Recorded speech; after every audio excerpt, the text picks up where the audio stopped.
La inflación aumenta.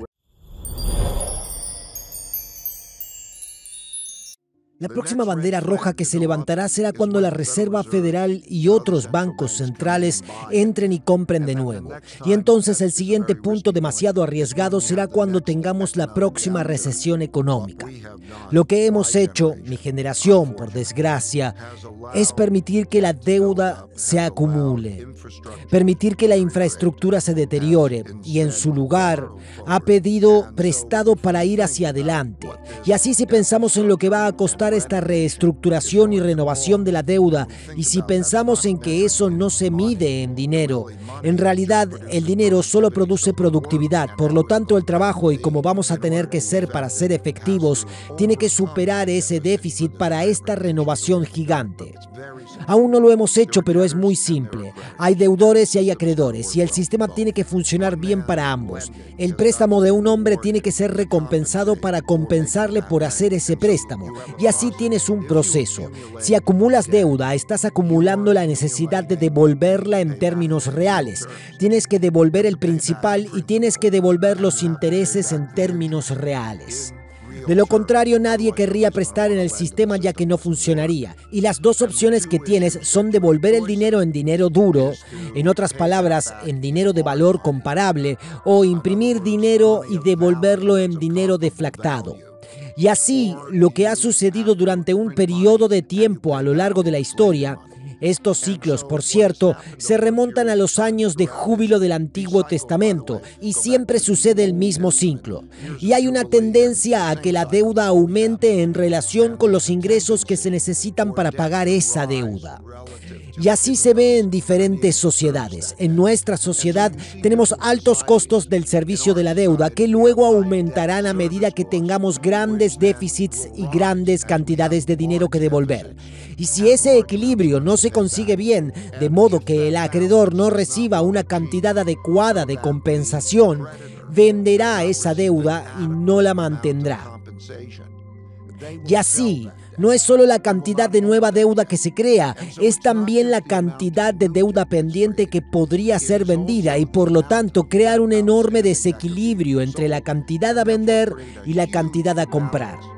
En la historia todo se repite de la misma manera. Cuando llega ese momento en el que tienen que hacer esa venta y los bancos centrales entran y piensan que están ahorrando algo porque están imprimiendo el dinero con el fin de pagar la deuda, como se ha hecho, monetización como lo llamamos, eso crea una mala compensación y devalúa el dinero. Esa es la mecánica, así que no hay vuelta de hoja. ¿No sería maravilloso que fuera así, que eso no importara y pudieras seguir pidiendo prestado? Pero piénsalo, estás pidiendo prestado a un apoderado para comprar cosas y hay que devolverlo. Lo que ocurre en Japón es lo peor. Lo que Japón ha hecho es, al imprimir mucho dinero, hacer que su moneda baje. Y así ese descenso de la moneda es la forma en la que se aprecia. Si tienes un tenedor de bonos en Japón, ha perdido alrededor del 80% de su valor en poder adquisitivo. Y eso se convierte en la dinámica. Es el mismo tipo de dinámica. Creo que la siguiente cosa que vas a ver en los Estados Unidos es una compensación del consumo. A nivel del gobierno federal, como los pagos del servicio de la deuda están aumentando y las deudas están aumentando en ellos, vas a ver esta comprensión. Hay muy poco espacio entre los derechos que son pagos fijos y los ingresos reales que están entrando. Vas a empezar a ver esta compresión. El verdadero problema será si empiezas a ver la venta de esos bonos. Cuándo ocurrirá exactamente, no puedo decírtelo. La próxima bandera roja que se levantará será cuando el gobierno, cuando la Reserva Federal y otros bancos centrales entren y compren de nuevo. Y entonces el siguiente punto demasiado arriesgado será cuando tengamos la próxima recesión económica. Creo que probablemente será dentro de los próximos 4 años. El ciclo económico dura unos 7 años en promedio, más o menos 3 años. No puedo decir exactamente cuándo será, pero yo diría que será probablemente dentro de los próximos 5 años o algo por el estilo. Creo que una combinación de oro y bonos indexados a la inflación sería buena.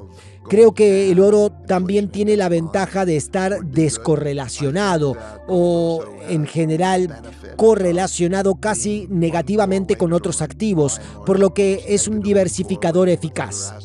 Al pensar en las acciones y en los bonos y demás, si lo incorporas, en realidad reducirás el riesgo de la cartera. Es muy bueno desde el punto de vista de la construcción de carteras. También es una opción en la guerra. En la historia, cuando tenemos guerras, nadie ha querido prestar a nadie. Incluso los aliados no querían prestarse entre sí porque todo el mundo se endeuda mucho más y saben que eso tiene que ser devaluado. Y la pregunta es, ¿cuál es la moneda común? Creo que el mundo está apalancando en activos largos. Eso significa que, en general, la mayoría de los activos están apalancados. Creo que cuando imprimen dinero será de apoyo para algunos de esos activos, como siempre hace, pero yo esperaría un ambiente que sería más como en la década de 1970 o la década de 1930, en la cual, en términos reales, a la renta variable le va mal en relación con, digamos, los activos duros. Si pensamos en lo que es un dinero alternativo, el oro es la tercera moneda de reserva. Los bancos centrales lo están comprando ahora. Creo que también en las carteras institucionales y en las carteras individuales están infraponderados los activos protegidos contra la inflación. Por lo que yo diría que, ya sabes, creo mucho en la diversificación, por lo que diría que diversificaría más. Pero si tuviera que decir en qué, sería no solo en oro, sino en oro en combinación con algunos de los bonos indexados a la inflación. Porque el oro y los bonos indexados a la inflación solo están correlacionados en un 16%, por lo que se equilibran bien, y ambos son a largo plazo activos relativamente buenos para mantener en el tipo de entorno que creo que es más probable. Y no puedo evitar preocuparme por un diversificador eficaz. Por cierto, yo diría que la gente se fanatiza con Bitcoin y se fanatiza con el oro. Y creo que tienen que pensar de manera más amplia cuando están pensando sobre cuál es la forma del dinero sin deuda. La cuestión de Bitcoin es, creo que no vas a conseguir privacidad en Bitcoin. Los gobiernos lo perseguirán y así sucesivamente. Pueden fiscalizarlo y controlar cómo funciona. Si un dinero alternativo de cualquier forma es amenazante para el sistema, pueden cerrarlo. Pueden operar de esa manera. Y el comportamiento de Bitcoin, en términos de sus determinantes en el comportamiento pasado de Bitcoin, no me deja claro cómo se comporta en relación con algunos de estos determinantes. Bitcoin es también, solo para ponerlo en perspectiva, un mercado relativamente pequeño en términos de, ya sabes, es como una fracción de, no lo sé, una quinta parte del tamaño de Microsoft o algo así. Una acción, y hay muchas acciones. Por todas estas razones yo no guardaría mucho dinero en ello. Tengo una posición muy pequeña en Bitcoin, pero yo, por esas razones, diría que los bancos centrales por sí mismos no van a adoptar Bitcoin. Los bancos centrales van a adoptar, ya sabes, hay un dicho, el oro es el único activo que puedes tener que no depende de que alguien más te haga pagos. Por lo tanto, yo favorecería el oro sobre Bitcoin por esas razones, pero ya sabes, cada uno a lo suyo. Aún así, asegúrate de que estás diversificado, porque si el tipo de entorno del que estamos hablando llega a ocurrir, es mejor que seas capaz de convertirlo en poder de compra duro donde quieras y probablemente que sea bastante privado. Creo que es una locura y creo que eso es... He estado en los mercados durante 60 años y he pasado a través de muchos ciclos y sé que las maravillosas tecnologías, las tecnologías que cambian al mundo a lo largo de la historia y puedo volver a la máquina de vapor y hacer todo el camino de vuelta, todas ellas tienen un ciclo. Y tampoco sabes quiénes terminarán siendo los ganadores en ese ciclo y hay enormes cantidades de riesgo en la dinámica de operar de esa manera. Si quieres mantener el dinero como un almacén de riqueza. El santo grial de la inversión es encontrar de 10 a 15 buenos no correlacionados flujos de retorno. Porque si encuentras un número de flujos de retorno, un número de inversiones que sean buenas y no estén correlacionadas, tendrás el retorno promedio de ellas Así que no disminuyes tu retorno. Solo tienes que elegir las que son muy buenas, las que te gustan, pero no están correlacionadas. En las 15 eliminas el 80% de tu riesgo, por lo que mejorarás tu relación rentabilidad-riesgo en un factor de 5. No hay manera de que puedas mejorar tus apuestas sobre cuál va a ser buena por un factor de 5. Es un juego competitivo elegir lo que va a ser un ganador. Y luego también las cosas cambian de forma inesperada, como sabemos. Yo era esa persona y recuerdo haber pasado por ese viaje. Y estoy tan contento de que me estés haciendo esta pregunta porque mi propósito en la vida ahora, en gran medida, y mi propósito de estar en este programa es tratar de transmitir estas cosas. Y recuerdo que cuando empecé tenía esa edad y empecé a tener una familia y empecé a pensar en cuántos meses podría vivir si no entraban ingresos y luego pasaba a años. Y tomaría ese número junto a mis ahorros y diría, de acuerdo, sí, permíteme reducirlo a la mitad, cualquiera que sea ese número, porque se podría ir a la mitad entre impuestos y rendimiento. Tomaría esa cifra y empezaría a pensar qué es lo más importante. ¿Cuál es la finalidad y el uso de ese dinero? Si pudiera inmunizarme contra ese tipo de gastos, si pudiera pagar por adelantado la educación de mis hijos, mis gastos de manutención o lo que sea, que creo que eso es lo más importante. ¿Cómo puedo construir eso? Yo pensaría que hay ahorros líquidos y luego está tu casa, que es tu entorno. Hay ciertas cosas como tu entorno que es muy importante. Así es como pienso en el hogar y en cómo funciona a través de las mejoras y forzando el ahorro. Y también hay impuestos, así que me gustaría cuidar de los beneficios primero en esa cantidad y luego trataría de tener ese elemento de diversificación. Yo vería la inversión como dos tipos de inversión. La inversión para el dinero seguro, que va a inmunizar los gastos que tengo que pagar, y luego voy a especular con el dinero porque, de acuerdo, cuando se intenta vencer a los mercados, no seas ingenuo. En Bridgewater ponemos cientos de millones de dólares, miles de millones de dólares para hacer investigación y tratar de vencer a los mercados. Por lo tanto, aprende bien lo básico, incluida la comprensión de la diversificación, y ocúpate sobre todo de tus necesidades. Creo que esas son las cosas más importantes. Quizá lo más importante sea tener una mentalidad ahorradora. El impacto de esa mentalidad de ahorro es enorme. Creo que es una apuesta tan tonta. De 25 a 50 no hay diferencia. Creo que ese es el problema con el ciclo de noticias y demás. Se están perdiendo el sentido de la imagen más grande. De acuerdo a la política de la Fed, ¿qué tiene que hacer la Fed? La Fed tiene que mantener los tipos de interés lo suficientemente altos para satisfacer a los acreedores, los cuales van a obtener un rendimiento real sin ponerlos tan altos que los deudores tengan un problema. Ahora, si nos fijamos en esto, si se trata de 25 o 50 puntos básicos, 25 puntos básicos sería lo correcto si nos fijamos en todo el cuadro en su conjunto. Si nos fijamos en la situación de la hipoteca, que es peor y que afecta a más personas, entonces es probable que sea de 50 puntos básicos, pero vamos a ir más allá de eso, ¿de acuerdo? Y hablemos de estas 5 fuerzas. La primera de esas fuerzas es la fuerza a la que te refieres como deuda, dinero y economía dinámica. ¿De acuerdo? Tenemos un gran aumento de la deuda, tenemos una enorme cantidad de deuda y va a seguir aumentando.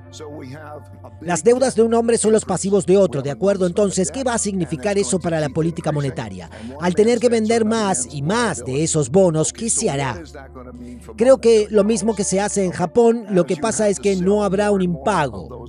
Por supuesto que no habrá un impago, pero cada vez más tienen que bajar los tipos de interés reales para que los tipos de interés reales sean significativamente negativos. Por lo tanto, para pagar el servicio de la deuda, tienes que tener un tipo de interés real significativamente negativo y también tienes que tener la depreciación del valor del dinero, porque la inflación aumenta. Tienes que tener una tasa de crecimiento nominal. En otras palabras, la inflación más el crecimiento real, que esté por encima del tipo de interés nominal, y tienes que tener un tipo de interés real que sea negativo y tienes que tener una curva de rendimiento dependiente positiva para que la tendencia de los bonos sea un mal negocio. Tenemos un modelo para estimar lo que debería ser. La economía ahora mismo está muy cerca de un nivel de equilibrio.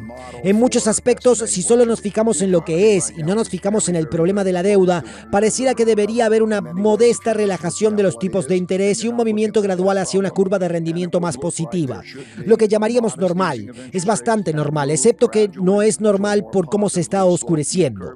Si nos fijamos en los mercados y nos fijamos en la forma en la que los niveles de ingresos de la población están para diversos sectores, si nos fijamos en el estrato bajo, es del 60%. Si nos fijamos en la política, en la izquierda y la derecha y en la naturaleza de lo que está pasando en los dos mundos en que vivimos, en términos de la economía y valores, eso nos lleva a las elecciones.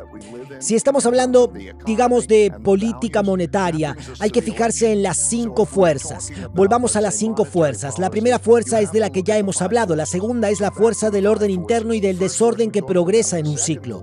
Tenemos izquierda dura y derecha dura. Así que hay diferencias ideológicas que están creando una situación política que nos lleva no solo a tener posiblemente políticas diferentes, políticas dramáticamente diferentes que tendrán un efecto en la economía y en los mercados, pero peor aún o más preocupante, es que es concebible que un lado u otro no acepte perder, ¿de acuerdo? Tendremos una transición ordenada del poder y tendremos una democracia ordenada en la que exista la capacidad de tener desacuerdos y de resolver esos desacuerdos.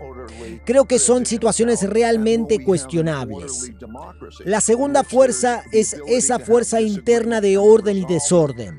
La tercera fuerza es el conflicto de las grandes potencias. En otras palabras, a lo largo de la historia hay un momento en el que la potencia emergente desafía a la potencia existente y hay un asunto de orden mundial en marcha. Ese asunto de orden mundial en marcha tiene que ver con China, Estados Unidos, etc.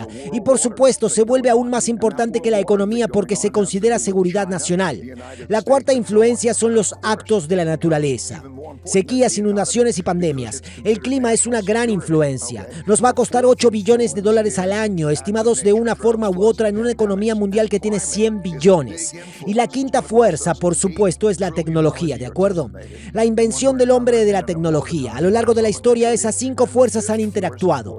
Cuando nos fijamos en las cosas, creo que hay unos 25 o 50 puntos básicos. Vayamos más allá, veamos todo el arco de la evolución de estas 5 fuerzas y su interrelación. Como dijo, creo que hay 2 preguntas. La primera es la cuestión de si tendremos una transición ordenada del poder.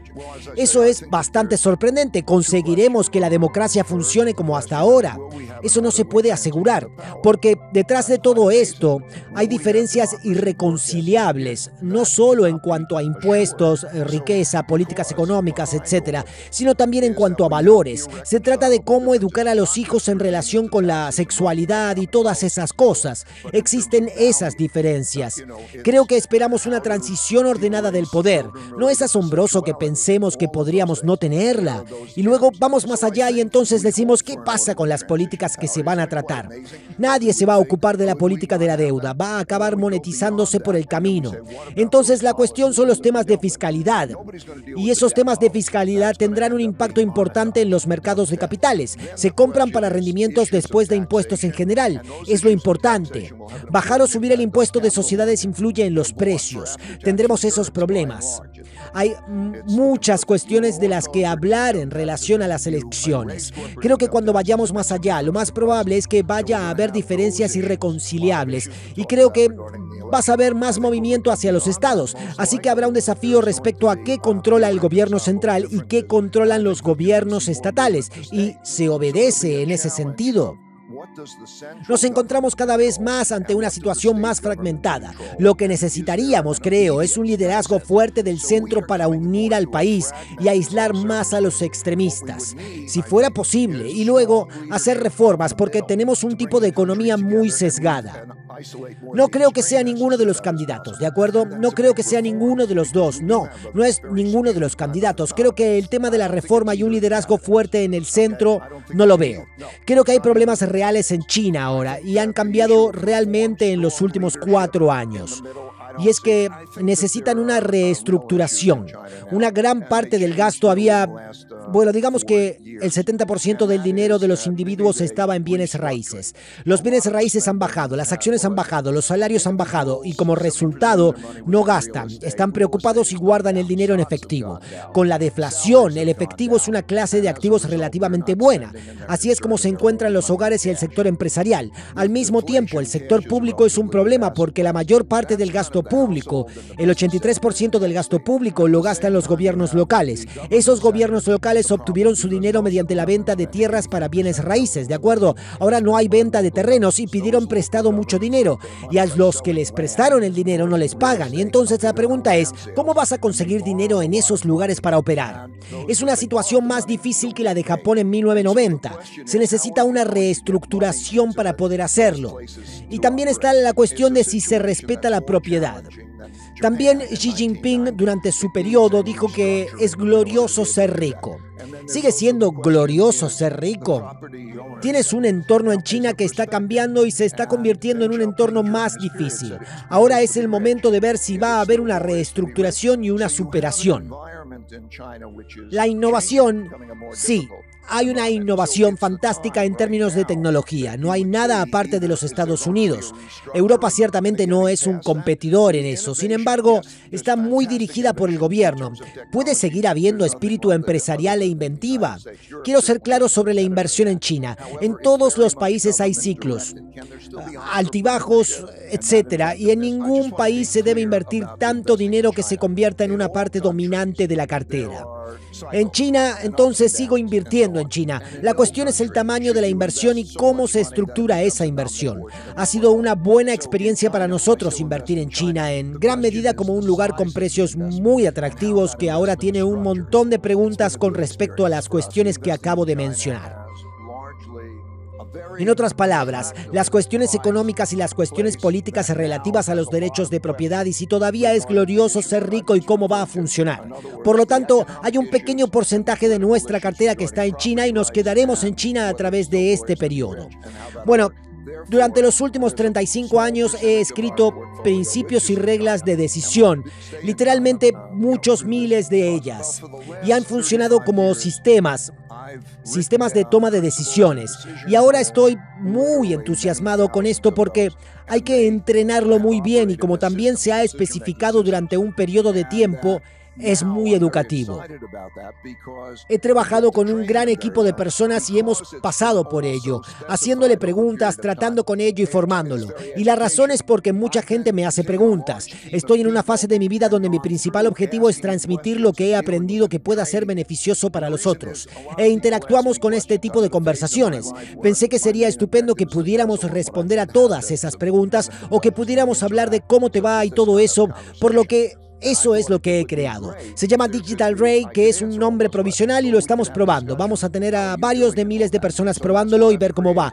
Y luego vamos a seguir adelante. Pero creo que es emocionante cuando necesitas tener un sistema computarizado de toma de decisiones que trabaje contigo porque el tiempo que lleva tomar todas esas decisiones en tu cabeza está obsoleto. La persona inteligente que piensa, puedo sopesar todo en mi cabeza, está obsoleta. Hoy en día tienes que tener un socio en términos de toma de decisiones con el ordenador. Espero que hayas disfrutado del vídeo. Asegúrate de darle al botón de suscribirte para ver más vídeos increíbles como este. Esto ha sido Mentes Brillantes. Gracias por vernos.